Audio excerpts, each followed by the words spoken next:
Good morning, सुप्रभात।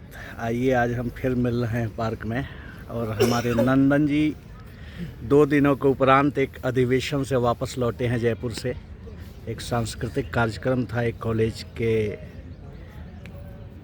साथ, team के साथ, और इन्होंने अपनी विद्वता और अपनी रचना का एक छोटी सी वानगी वहाँ प्रस्तुत की, सुनाए। बहुत अच्छा लगा। मैं सोचा आप सबों के साथ मैं साझा करूं।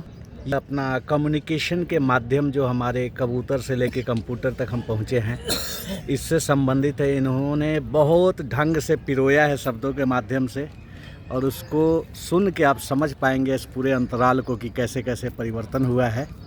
जी बताइए, आपके मुखारविंद से ही हम सुनना चाहेंगे और सुनाना चाहेंगे। ये एक असल में नज़म है जो संचार माध्यम में जो हमारी तरक्की हुई है उस पर आधारित है। तो चलिए शुरू करते हैं सीधे। हाँ बताइए। नहीं अब ओठ हिलते हैं, नहीं आवाज़ होती है। वाह वाह। नहीं अब ओठ हिलते हैं, नहीं आवाज़ होती है। उंगलियां बातें करती हैं, दिल की बात होती है।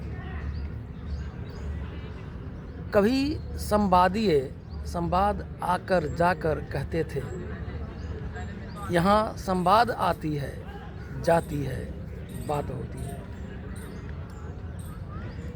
महीनों देखा करते थे कभी हम डाकिए की राह। वाह। महीनों देखा करते थे कभी हम डाकिए की राह। यहाँ अब डाक लहरों से पल पल की बात होती है।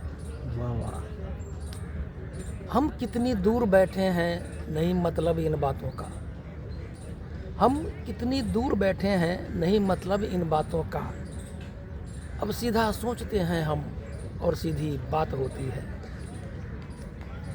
महज कुछ बटनों से जुड़कर दुनिया दिखती है पर्दे पर। महज कुछ बटनों से जुड़कर दुनिया दिखती है पर्दे पर।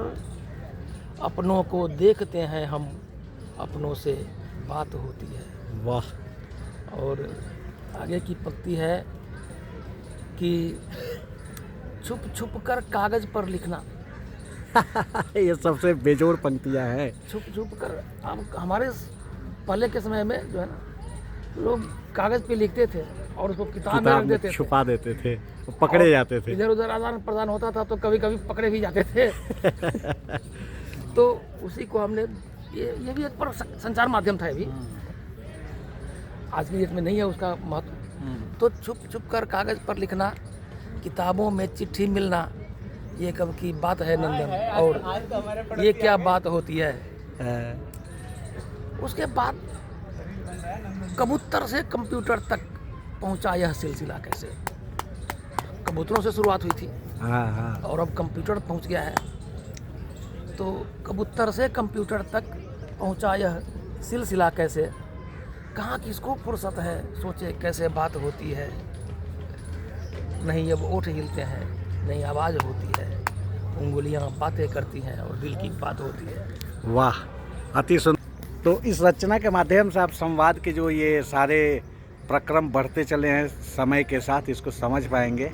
और ये सुन के मैं तो एकदम आनंदित हो गया, क्योंकि पुरानी यादें ताज़ा हो गई जब किसी मित्र की किताब में कुछ चिट्ठी देखते नहीं, मैंने तो नहीं रखी, लेकिन कुछ मित्रों की पकड़ी थी हमने। हाँ, हमारी भी एक बार पकड़ी गई थी, तो वो यादें ताज़ा हो गई। तो आप लोग एंजॉय कीजिए इस ब्लॉग का और बताइएगा कि आपको कैसा लगा। फिर मिलते रहेंगे इसी तरह के ब्लॉग के साथ। Bye bye.